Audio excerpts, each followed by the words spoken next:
বক্তার আগমন, শুভেচ্ছার স্বাগতম, লিল্লাহি তাকবীর। প্রধান বক্তার আগমন, শুভেচ্ছার স্বাগতম।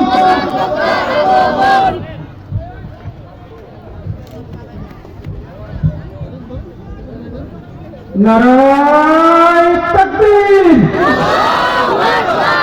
প্রধান বক্তার আগমন, আমির হামজা হুজুরের আগমন। নারায়ে তাকবীর। কোরআনের আলো, আল হাদিসের আলো, আল হাদিসের আলো। নারায়ে তাকবীর। আলহামদুলিল্লাহ। সম্মানিত উপস্থিতি, ইতিমধ্যে আমাদের প্রধান আকর্ষণ বিশিষ্ট মুফাসসিরে কোরআন, আল্লাহ সৃষ্টিকারী বক্তা হাফেজ মুফতি আমির হামজা হুজুর আমাদের স্টেজে এসে উপস্থিত হয়েছেন। তাই এখনো যারা আশেপাশে ঘোরাফেরা করতেছি সকলে স্টেজের ভিতরে এসে বসে যায়।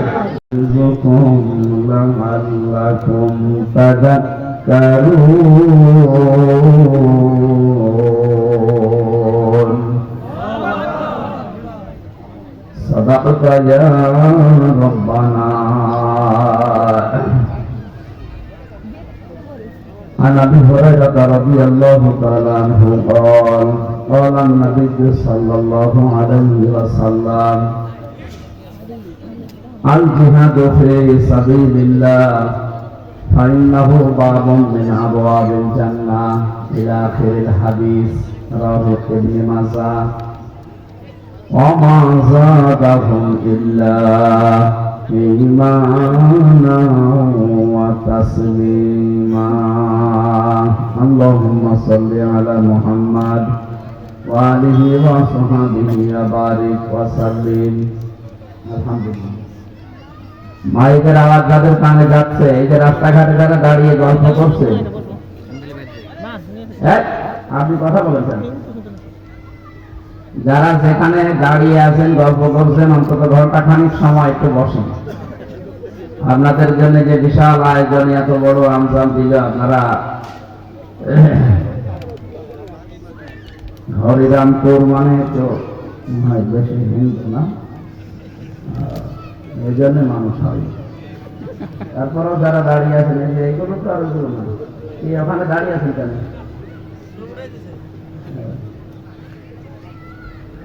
ভাই এখানে কি করে?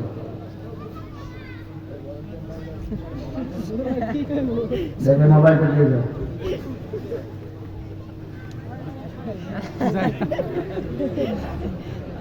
বসেন, যারা যেখানে দাঁড়িয়ে আছেন বসেন। মানিকগঞ্জ জেলা, হরিরামপুর থানা, গালা, বিজয়নগর সরকারি প্রাথমিক বিদ্যালয়। সে বিদ্যালয় কোনটা? এটা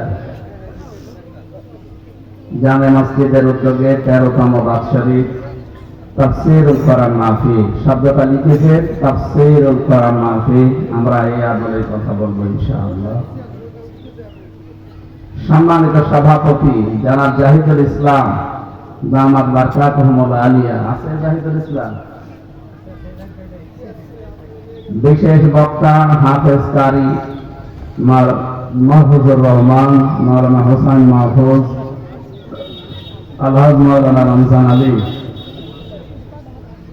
এখানে যারা দায়িত্বে আছেন, বিশেষ করে শফিক বিশ্বাস, মনির খান, মানিক খান,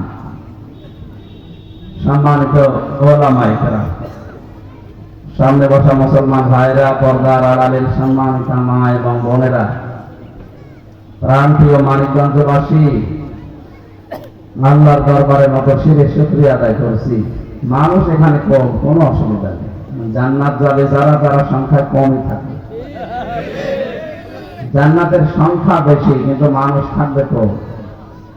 এই জামানা সম্পর্কে নবী যা জানিয়েছে, হাজারে একজনও যাবে কিনা সন্দেহ। সেই হিসাবে এলাকায় যত মানুষ আছে, আমার মনে হয় আমরা এখানে যারা আমরা আসলাম, কোরআনের আয়াত অনুযায়ী বিশ্বাস করতে পারি, নবীর হাদিস অনুযায়ী এটা একটা জান্নাতের বাগান।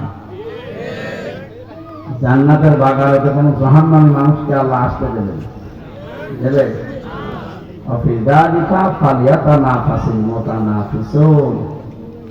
প্রত্যেকটা প্রতিযোগীর জন্য উচিত তারা যেন প্রতিযোগিতা করে বাগানে প্রবেশ করার জন্য।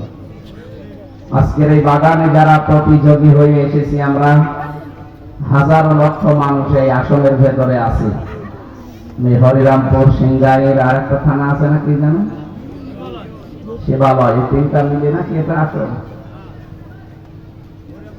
সিংগাইর আর হরিরামপুর, কত মানুষ এই আশপাশে, কত মাইকিং করেছে এনারা, কত পোস্টার ছাপিয়েছে।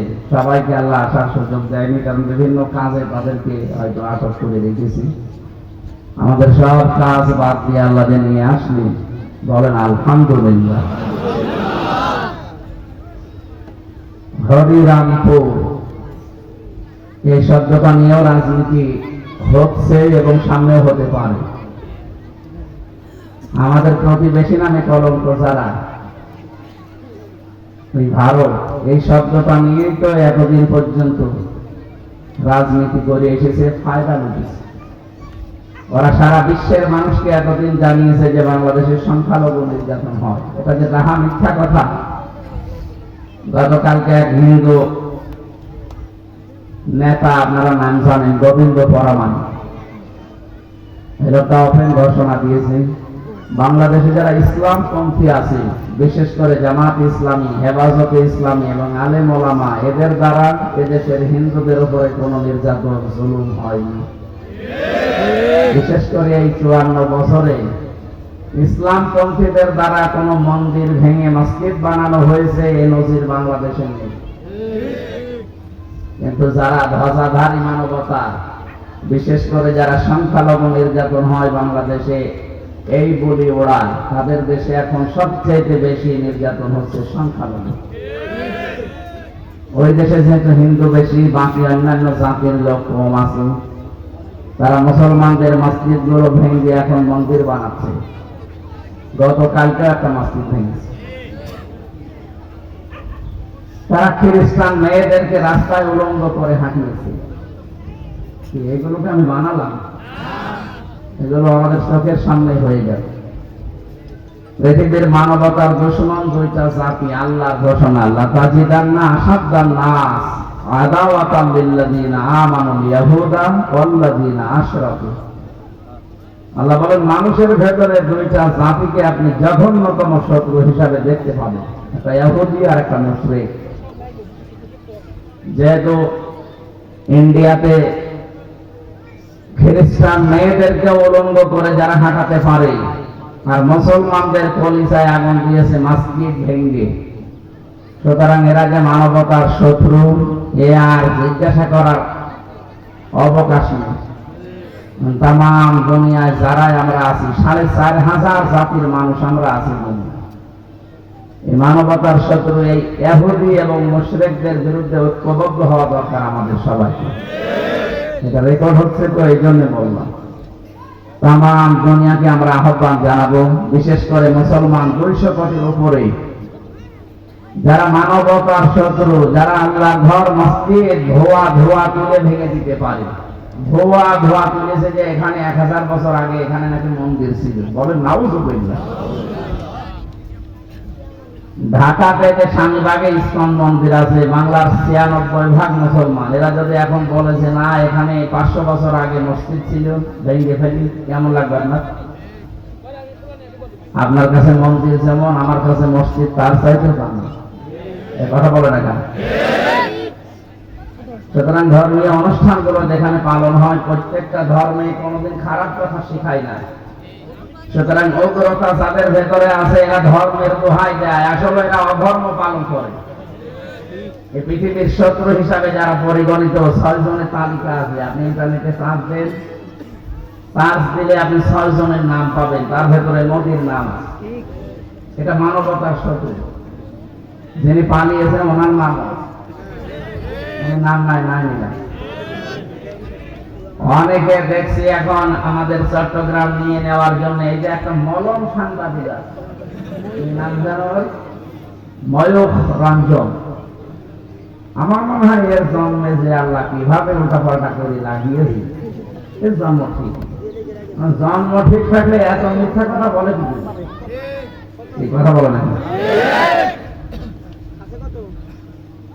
উল্টা পাল্টা তো বলছে, এখন বলছে না এই চট্টগ্রামও আমাদেরই ছিল, এখন আমরা নিয়ে নেব। আরে দাদা, আপনি কি যৌতুক নেবেন? আর মেয়ে তো পালিয়ে গেছে, যৌতুক কিছু পালানো মেয়ে কোনো যৌতুক আছে? বিয়ে তো মান না,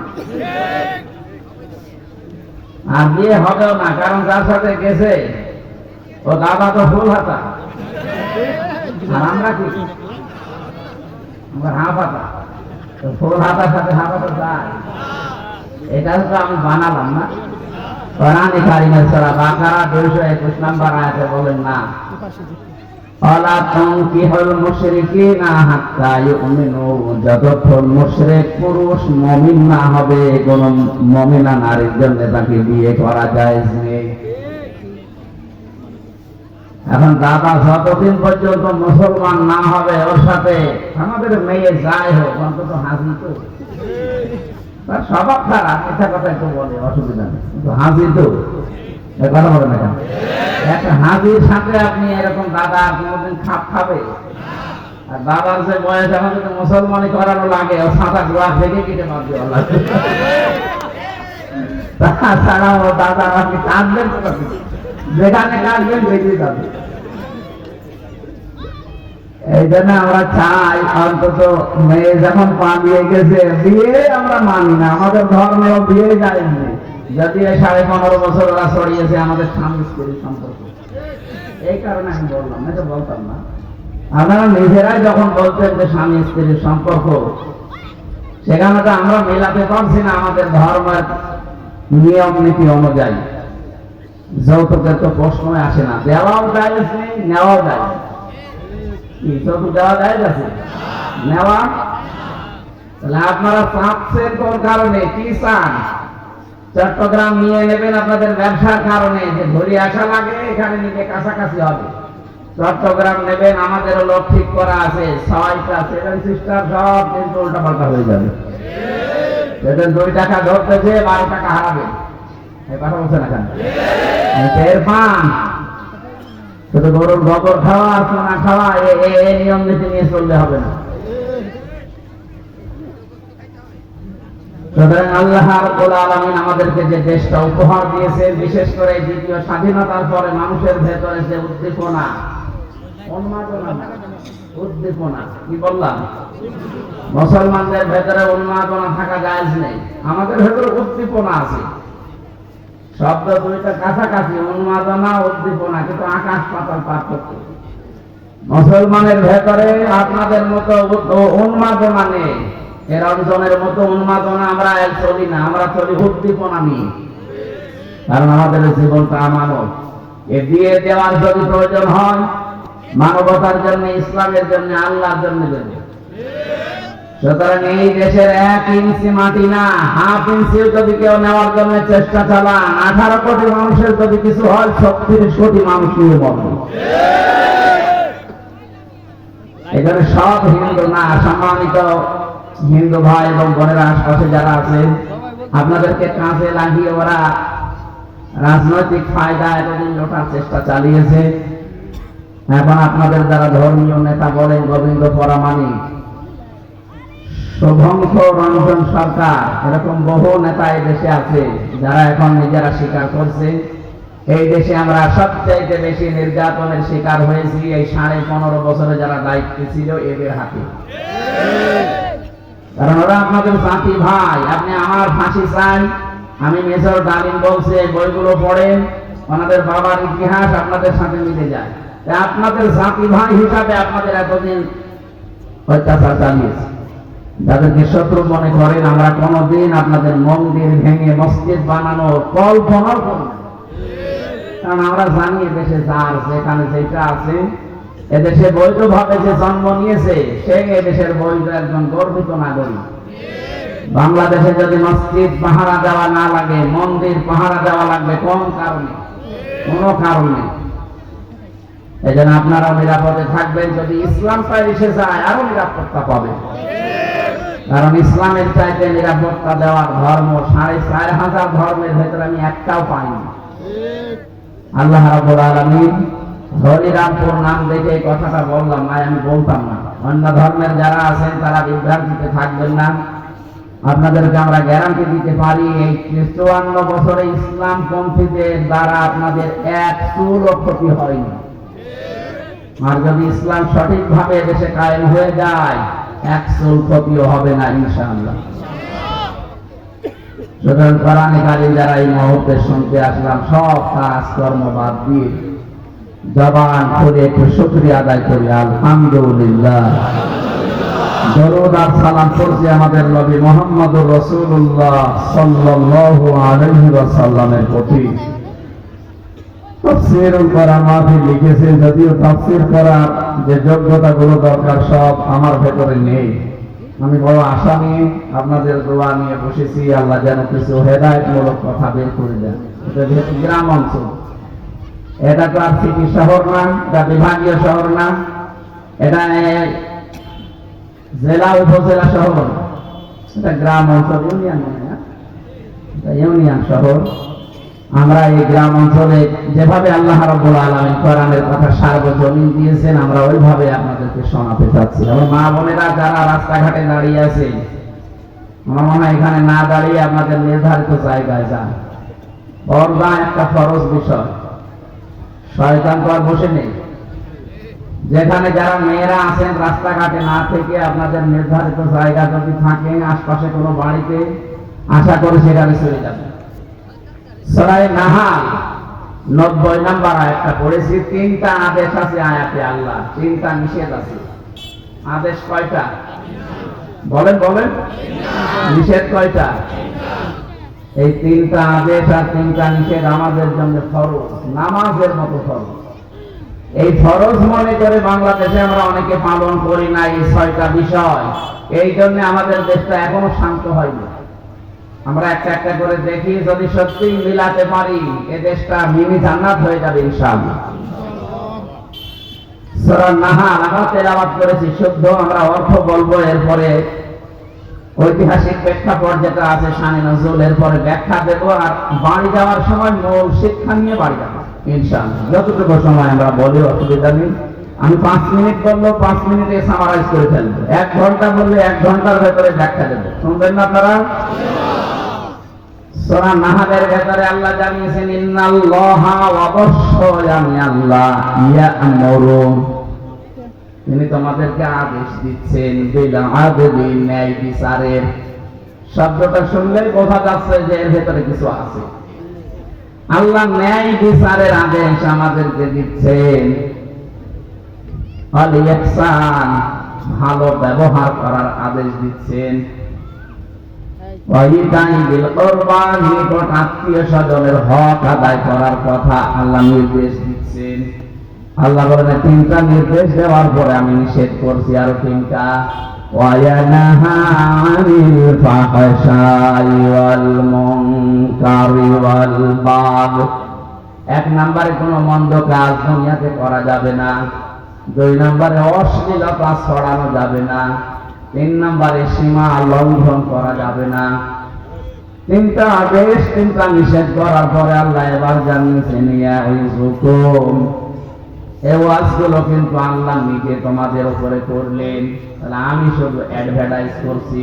ওয়াজ কার? নামাজ যেমন ফরজ মনে করে পড়েন, রোজা যেমন 1 বছরে ফরজ মনে করে রাখেন, আজকের এই যে 3টা আদেশ 3টা নিষেধ, এটা কিন্তু নামাজের মতো ফরজ। বরঞ্চ নামাজের আগে এই ফরজ নবীজির ভেতরে ছিল। নবীজি 40 বছর বয়সে নবুয়ত পেয়েছেন, 53 বছর বয়সে নামাজ পেয়েছেন। কথা বলেন না? 53 বছরে তিনি নামাজ পেলেন। তাহলে 1 থেকে 53 বছরে তিনি নামাজ পড়েননি, রোজা রাখেননি। কিন্তু তার ভেতরে 53 বছর এই ন্যায় পরায়ণতা ছিল, তিনি ন্যায় বিচারক ছিলেন। তাহলে নবুয়ত পাওয়ার আগে তিনি সত্যবাদী, নবুয়ত পাওয়ার আগে তিনি ন্যায় বিচারক, ন্যায় পরায়ণতা তার ভেতরে ছিল। এটা নামাজের চাইতে, রোজার চাইতে দামি জিনিস। আল্লাহ বলেন, আমি ওয়াজ করলাম ইয়াউযুকুম লাআল্লাকুম তাযাক্কারুন। আমার ওয়াজ হলো যদি আমার বান্দা বান্দীরা মেনে নেয় আমার উপদেশ, আশা করি তাদের উপকার হবে। আমাদের ভালো মন্দ জানেন কে? আল্লাহ। আরো জোরে আল্লাহ। হ্যাঁ, এই তিনটা আদেশ, তিনটা নিষেধ মানতে গেলে দুনিয়ায় চর্ম চোখে দেখা কিছু ক্ষতি হতে পারে। আমরা হয়তো না বুঝে মনে করতে পারি ক্ষতি হয়ে যাচ্ছে, আসলে লাভ ক্ষতির মালিক কে বলেন তো? আল্লাহ। আপনি এটা বিশ্বাস করেন লাভ ক্ষতির মালিক আল্লাহ, নাকি মুখে মুখে বললেন শেষ? 100 ভাগ যদি বিশ্বাস আপনার না থাকে, খায়রিহি ওয়া শাররিহি মিনাল্লাহি তাআলা, ভালো আর মন্দ এটা আমার আল্লাহই করতে পারে, লাভ আর ক্ষতি এটা আল্লাহই দিতে পারে, কারো হাতে নেই। একটা শক্ত এবং শক্তিশালী হাদিস, বিশ্বনবী বলেন তামাম দুনিয়া যদি চিন্তা করে যে এই লোকটার উপকার করবে, আল্লাহ পাক যদি বলেন না আমি চাই না, তামাম দুনিয়া একদিকে হলেও উপকার করতে পারবে না। এটা 100 ভাগ বিশ্বাস রাখা লাগবে। এটা যত বেশি আপনার ভেতরে বদ্ধমূল হবে, আপনার দুনিয়া তত পরোয়া ছাড়া হয়ে যাবে, কিছুই মনে হবে না পৃথিবী।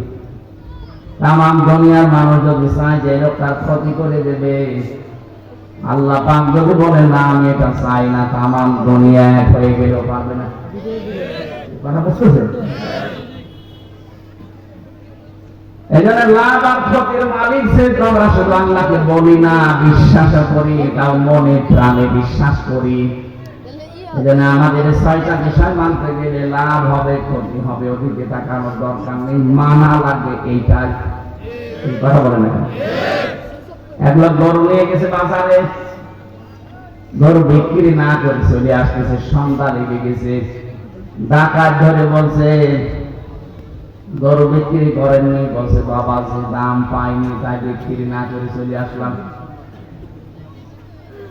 পিঠের উপরে কয়েকটা থাপ্পড় দিয়ে ডাক দিয়ে বলছে দাম পাওয়ার দরকার কি, যা দাম হয়েছিল ওইটাই তো বেশি আনতে পারতে, টাকা নেব তো আমরা, আপনার অসুবিধা কি?